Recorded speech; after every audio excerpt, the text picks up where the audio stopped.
sila ang lahat sa eskwela, nagsama-samang 12 sa kalokohan at sa tuksuhan, hindi maawat sa isa't isa.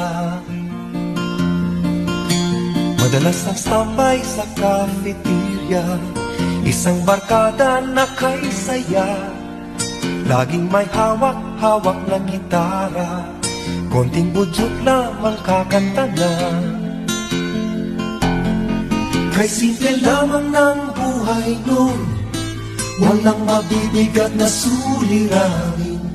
Problema lamang lagi kulang ang gatong, saan na napunta ang panahon? Saan na nga ba, saan na nga ba, saan na napunta ang panahon?